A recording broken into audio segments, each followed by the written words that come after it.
co-organizations that help us provide the whole service template for the university. So with that, let me introduce someone you know pretty well, Jay Casey, our Senior Vice President for Administration and Planning.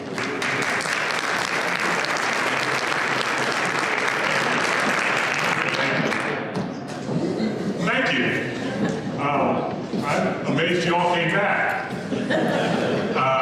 So that was a great speech and a great talk, and Sam should go a lot of different places across the university and have that talk.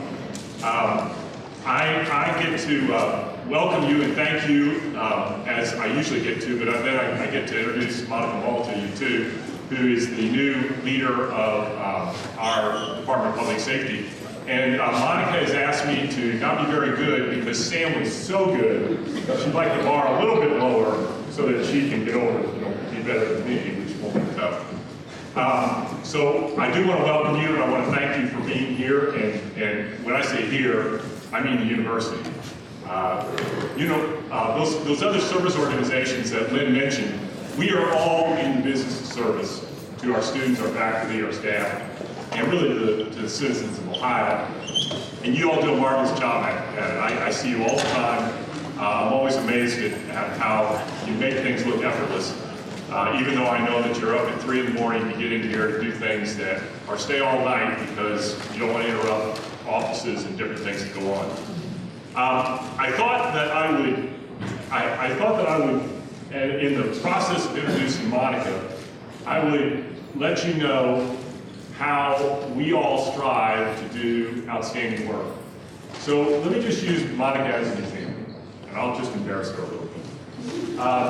Monica started her police career at Kent State, where she served as an officer for about 10 years, and then rose through the ranks there, and then went to Bowling Green, rose through the ranks there, and became the chief of their police force there. In 2016, she completed her doctorate and has a PhD and continues to learn as she's developed in her career. But you think about managing crime and safety and emergency management. Let me tell you, everybody has interesting things they do. Monica has been a patrol officer, of course. She's a police officer. But she's also dealt with parking on a variety of campuses. Now, I can tell you because I've dealt with parking for the last 35 years, every place I've worked. That's one of the worst jobs in the university. All of you have a love-hate relationship with parking. I do too. But we all deal with it. And that's a stress area for all of us. And then Monica also deals in her current job and in her past jobs with emergency management. All of you, at times of turmoil, when somebody hits an electric line with a backhoe or a water line bursts and starts flooding the tunnel, all of you deal with emergency management. And it's always those stories later, after it's all settled down, that you tell that illustrates how fortunate we are to have people who know what to do in those kind of situations, and it's you. So thank you for that. But Monica does that at a much different level than we do. When there's an incident and somebody rams a car into others or starts to slash people, it's she that we call. That's emergency management. And then finally, Monica has had training in crisis negotiation. Now, that's way over what I have trained in. People call and complain to me, and to me that's crisis negotiation. But when Monica does crisis negotiation, people are in peril.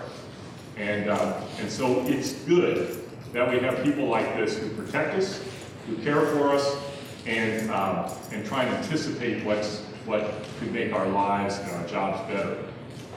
And to a certain extent, all of you fill all those categories too. So thank you for that. You are sort of superheroes. Every day you choose to be, every day in your job description, although it doesn't say superhero, you touch all those bases. And that's very important to us. That's why we're special.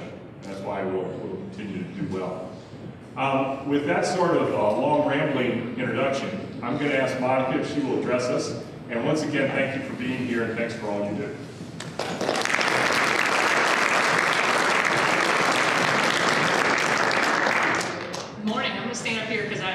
6'6". I need you all to see me because I'm still new to campus. I've only been here 4 or 5 months. And if you see me wandering around looking for buildings or looking lost, I need you to know who I am so you can help me figure out where I'm going. That actually happened to me this morning. There's a couple employees in the room today that saw me. I kind of knew the area where Hitchcock Hall was, but wasn't positive. And they looked over and said, she looks lost. I'm going to try to help her out. So thank you, wherever you are, the 2 people that helped me get into this building today. I feel like a huge Debbie Downer after Sam, because now what we're going to talk about is safety and something serious. And we're going to play a short video for you that I want to spend just a few minutes introducing you to. Then we'll play the video. It's the active shooter video. How many of you have seen that already? Raise your hand if you've already viewed the video. So more than half of you have already seen it. It'll be a repeat for you. And what I'd like you to do when you watch it this time is picture where you might be when something like this happens on campus and what your role is. At the prior institutions that I worked for, Kent State and Bowling Green State University, facility staff were my favorite cousins organizationally, because I really have viewed them as an extension of our public safety staff. You guys are in the buildings every day, and most of you know the buildings far better than even the police officers, the emergency management professionals, and the security officers. And so we rely on you to report it up to us when you notice that things don't look right or when something's going on. And likewise, the other employees and the faculty and the students look to you. They get used to seeing your face in the buildings, and when an emergency happens, whether that be a gas leak, a water main break, or an active shooter, they're going to look to you for what to do and where to go. And on November 28th, some of you experienced that. You were getting requests to lock down buildings and exterior doors, and we're trying to determine what your role should be to help us. And so I want to touch on that a little bit today. Certainly, an active aggressor is not, statistically speaking, the thing that is most likely in terms of a safety risk or a health hazard on a campus. But since we did have one, and they're happening more often across the country, we do want to focus on that a little bit today. And after the video, I'll take any questions related to that or anything else that you want to talk about. And I'll try to leave just enough time. I wish I had more time with you to go over a broad range of safety things. But we can always come back. We have about an hour-long presentation that our police officers do that is kind of a companion to this active shooter video. The video only gives just basic principles, and then it tries to give some examples of how you could use those. But if you are a very black and white person, like I noticed some of our employees and students are, and you watch that, and you think it's supposed to tell you every single thing to do, you'll be at a loss, because that just gives you a few examples of how to apply a few basic principles. So while you're watching it today, imagine if you were in a different setting than what's depicted. Or maybe if we were in this room. Like, for example, one of the questions that has come up is, well, where I teach, often it's a lecture hall, the lights are automatic, I can't turn them off like you're recommending in the video. The furniture doesn't move, so I can't barricade the doors. There's more than one door, and the list goes on and on of things that aren't depicted in the video. And that's what that hour-long presentation is for, is it really goes more in depth about no matter where you are, you can always apply those same basic principles. Might not be in exactly the same way that they're depicted in the video, but you can apply them. And so, Sam had mentioned about the bat on the plane and how attitude makes a difference in a crisis. And he said there was one woman who said, I don't want to die today because there was a bat on the plane, and how that totally changed the tone of everyone on the plane. This is where I view your role being, is that we hope this team in here is a team that is a little bit more prepared for an emergency and knows more about safety issues and can be that calm voice in a room or in a building. So when other people are panicking when something bad happens, whether that be a fire alarm, again, a gas leak, or an active aggressor attack, that you're the cool, calm, collected people that have a little bit extra training, know where the exits and entrances are, know where the tornado shelters are, maybe know where the larger rooms are where people can shelter in place. We're asking your staff to help us identify maybe interior doors that need locks. We're already starting a project to look over time as resources are available. Where can we apply locking mechanisms for interior doors to help people when they want to shelter in place or barricade? The reason we're not focusing on exterior doors is because when we want people to employ, say, the hide or the lockdown or the barricade function of run, hide, fight, we want them to be able to come into buildings and shelter in place. And when we lock the exterior doors, they can't get in.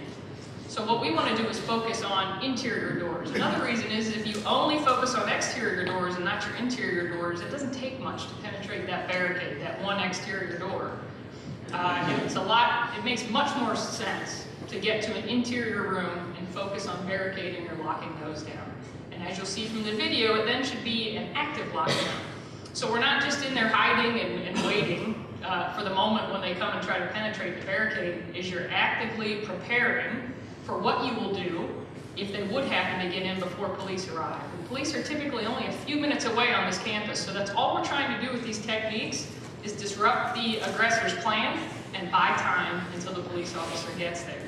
And that is where all of you will come into play. We talk about those everyday heroes. You can certainly be an everyday hero by learning these principles and then making sure that everyone else on campus knows them. So in the event of an emergency, that you're kind of guiding them and advising them.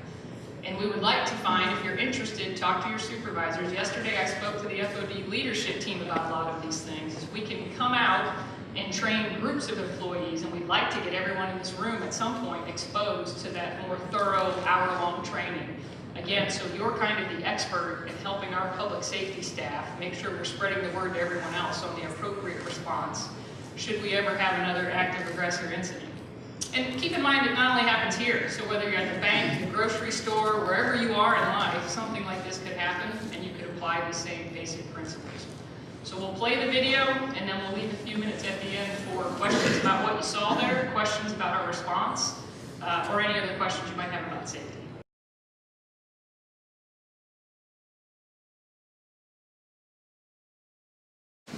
Just a few minutes for questions. Does anybody have any questions about what they saw?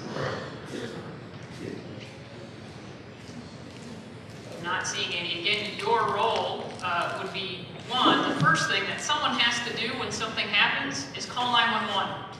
If you're calling 911 from a cell phone, it's likely going to go to the Columbus Police. That's the way all cell phones are programmed at the moment. Technology's getting better, and we hope in the future that we might be able to route some of those to our emergency dispatch center. But the most important thing you need to do when you call 911 is tell them where you're located so they get you to the right police department. If you're calling from a cell phone, tell them where you're located. They will stay on the line with you and immediately transfer you to our police department, our dispatchers. And they'll also, because Columbus Police, if there's anything big going on, they'll also probably get their folks started our way too. So it's not all bad that we have more than one jurisdiction aware of what's going on. Then you need, and this is where you will be better at this than most people, is you need to describe exactly what you hear and where you think it's coming from and what the location is. And so you folks are going to be much better at describing that to our dispatchers. You can also get on your radios and call to our dispatchers. Phone, radio, a hardwire phone will take you right to our 911 center. So any desk phone, blue light phone, anything like that will come right to us. But you need to call first, and that gets police on the way. So that's the number one thing that needs to be done when something looks amiss or something's going on. We start police rolling. From then, all of these other tactics are buying time for a few minutes and increasing your survivability until police can get there and end the threat. Often when the attacker knows police are on the way, either hearing sirens or hearing them make entry, they'll kill themselves or force the issue with police. And it's over usually within just a few minutes, often before police even get in the building because the attacker knows they have limited time. So you can win these incidents. We talked about being everyday heroes in the first part of today. You have to have that mindset and that mentality that you are going to win. And in almost all of the incidents that we've examined over time, the rooms in the buildings where someone did something versus the rooms where people just hid or stayed still or did nothing, the survivability increased dramatically in the rooms where someone just did something other than sitting still and being an easy target. Attackers usually have a higher kill ratio, higher than police, because people are sitting still and being easy targets. When police engage in use of force incidents, we can never get the bad guys that just sit still. And it's very, very hard to hit a moving target. So if you think that way, even just movement, going towards the exits, moving around, doing anything to distract the attacker is going to increase your chance of survivability. So it really is the basics. It doesn't take any expert training to survive an incident like this. Did you have a question? Yeah, I did. And this is for everybody. As we're working around campus, like on November 28th, and a text comes out which everybody receives to shelter in place, what should our staff in FOD do that are not in that specific location? So if you, again, everything is based on where you are in relationship to where the emergency is. So if the emergency is right in this building, we're probably going to employ the run option. We're getting out of here. If we're blocked by the exits, that's where we might have to do the hide or barricade or get ready to fight back if they penetrate the barricade. So if you get a message like that and you're nowhere near the location, you have a little more room to do things, like go around the building and make sure people are aware of the message. That would be helpful. So let's say you're a couple miles away from the incident. It's just making sure everyone's aware, because sometimes it takes a while for the Buckeye Alert messages to get out via text and email. Text could take up to 10 minutes. A lot of these incidents are over within 2 or 3 minutes. Emails sometimes take up to an hour. So if you're aware of the message and get it, and again, you're not right in the hot zone, one thing you can do is make sure everyone else in the building is aware of the message and just being alert and watching for updates. If you're in the immediate hot zone, what we expect you to do is what we want everyone to do. Employ your run, hide, fight options to keep yourself safe. We don't want you being another victim. The nice thing about you having extra training and sometimes being looked to as a leader because people know you work here and want advice from you is while you're determining what your best option is, you're also encouraging other people in the building to do the same, who might not have had the training or might be the kind of person who hasn't thought about these things and kind of has that panic reaction or freezes.